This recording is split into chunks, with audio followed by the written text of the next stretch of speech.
Le sélectionneur des Lions indomptables a été reçu ce mercredi 11 septembre 2024 par le ministre d'État, secrétaire général de la présidence de la République, conformément à une directive de Paul Biya qui a réitéré sa confiance en lui. Mark Brice, l'entraîneur des Lions indomptables, jouit d'une grande considération de la part de Paul Biya.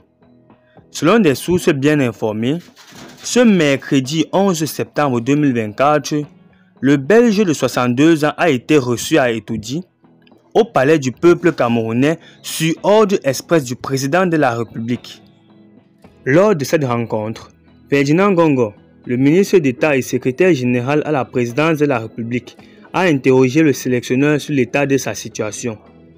Il a profité de l'occasion pour rassurer Brice, invaincu en 4 matchs, que sa position à la tête de l'équipe nationale bénéficie du soutien indéfectible de Paul Biya, qui est aussi le premier sportif du Cameroun. Les Lions indomptables s'apprêtent à retourner sur le terrain.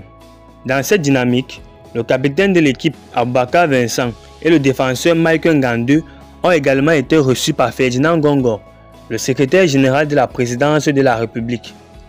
Ce dernier a pris la température au sein de la tanière des Lions indomptables. Cependant, il est encore difficile de savoir si cette rencontre décisive contribuera à rétablir la sérénité au sein de l'équipe.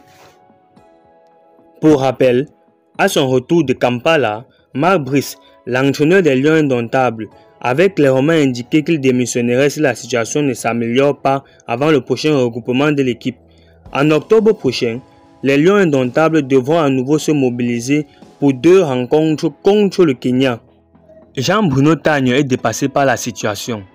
Le niveau de corruption au Cameroun a atteint un point critique au point où il semble n'y avoir plus d'espoir de redressement. Il faut s'attendre à un nouvel épisode de cette triste saga.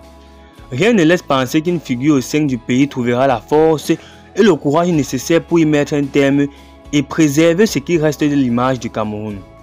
Le gouvernement, visiblement résigné, semble avoir accepté que la situation est irrémédiable, laissant chacun agir à sa guise, déclare Jean-Bruno Tagno.